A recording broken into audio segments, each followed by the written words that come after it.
Welcome to The Explainer. Today, we're diving into something that I think is going to absolutely change how a lot of us view surfing, the myth of the perfect pop-up. I used to think surfing was literally only for this very specific, incredibly flexible body type. You see these ridiculously athletic people just effortlessly gliding across the water. And it's so easy to think, yeah, no way, I could never do that. But actually, scratch that. It turns out the biggest hurdle to learning to surf might just be the very instructions you get on day one. So let's jump right in and dismantle this whole intimidating barrier once and for all. So here's the massive question we really need to kick things off with. Must every surfer pop up perfectly? I mean, if you've ever taken a beginner surf lesson, you already know the drill, right? The instructor draws a surfboard in the sand, tells you to lay down, and then expects you to explosively jump to your feet in one fluid motion, landing perfectly centered. They treat this textbook pop-up like it's the absolute gospel.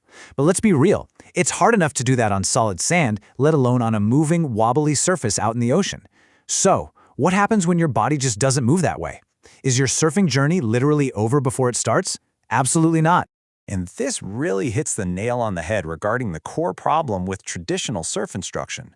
When we force this standard posture on every single learner, we're basically ignoring basic human anatomy. Look, for someone with a larger frame, maybe thicker thighs, or just limited joint mobility, doing a flawless, explosive pop-up isn't just tricky, it can literally be physically impossible. And the result?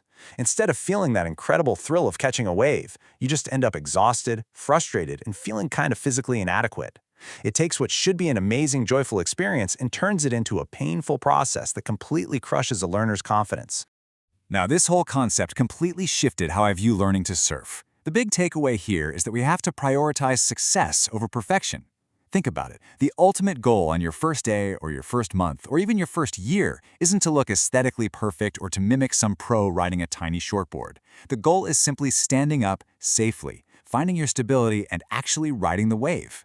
A wobbly, non-traditional stance that actually gets you surfing a wave? That is infinitely better than attempting a textbook pop-up that ends in a spectacular faceplant every single time.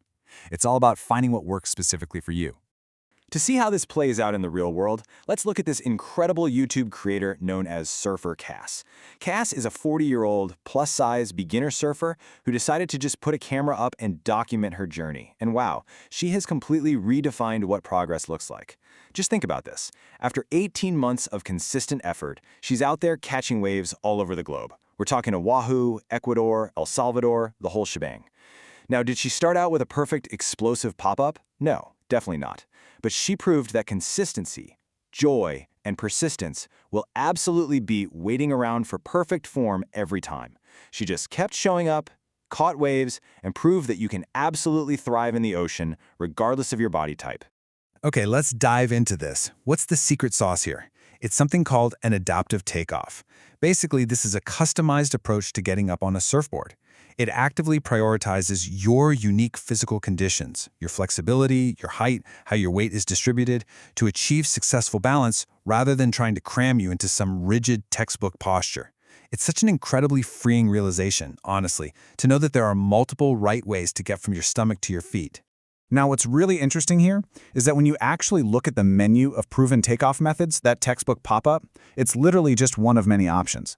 Whether you have less flexibility, maybe you carry some extra weight, or hey, you're just fighting off those very real ocean jitters, there's a specific technique designed just for you.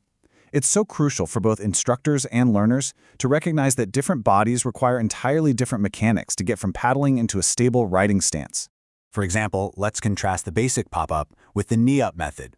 The standard pop-up demands this super fast, explosive movement, snapping both feet between your hands in one go. Sure, it's efficient, but it requires serious flexibility and core strength. On the flip side, the knee-up method is an absolute game changer. Instead of one massive do-or-die jump, you transition up to your knees first, establish your center of gravity, and then bring your feet up. If you've got a larger body or just low flexibility in your lower half, this method is a brilliant hack. It takes a really demanding physical jump and breaks it down into manageable stepping stones, which just drastically increases your chances of actually succeeding. Building on that idea, here are two more awesome adaptations, the sidestep and the crouched, sometimes called the sweep method. So if your hips or lower body are just feeling stiff, trying to land both feet perfectly aligned is basically a recipe for falling right off. The sidestep lets you just get your feet on the board wherever they naturally land, stand up, and then adjust. It's so forgiving. Then you've got the crouched method. If you're struggling with the totally natural fear of the ocean, this one's for sure for you. By staying low and keeping a really low center of gravity, you aren't rushing the stand-up part. You just rise up slowly as the board stabilizes under you, completely eliminating that terrifying feeling of suddenly towering high above the water. But a huge part of actually making any of these methods work is letting go of what we'll call the center stringer myth. The stringer is that line running straight down the middle of a surfboard. And beginners get so stressed out trying to land perfectly, symmetrically on this line the very second they pop up. We get in our heads, we tense up, and boom, instant wipeout. But here's the real secret. Landing slightly off-center, that isn't a failure at all. It is literally just your starting position. Let's walk through this dynamic positioning sequence. Instead of demanding immediate perfection from yourself, your first job is to just land safely. If your stance is a little offset, who honestly cares? Step 2 is simply establishing your balance. Don't try to move or adjust until you actually feel secure.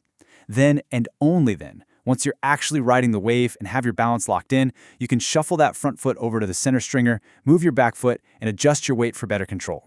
See, you're building the perfect stance during the ride, rather than demanding it from yourself before the ride even really begins. So, the absolutely crucial point here is, none of these adaptive mechanics are going to save you if you're on the wrong board. Hardware absolutely matters. You can have the absolute best strategy in the world, but if your surfboard is too small, too thin, or too unstable, you are fighting a losing battle against physics, my friends. Which brings us to a massively vital component of this whole beginner surfing equation: board volume. It all comes down to volume, which is basically just how well the board floats you. Buoyancy is the foundational prerequisite here. If you're a larger surfer, or if you're using a slower, multi-step approach to standing up, like that knee-up method we talked about, you need a large, thick longboard that gives you a stable, forgiving platform. Trying to learn an adaptive takeoff on a low-volume board, it's pretty much physically impossible. The board is just going to sink or wobble out from under you the very second you shift your weight.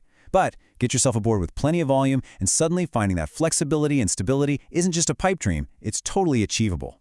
And this entire philosophy fundamentally shifts how we should think about surf instruction. As our sources for this explainer beautifully highlight, an instructor's job isn't to force you into some pre-made mold.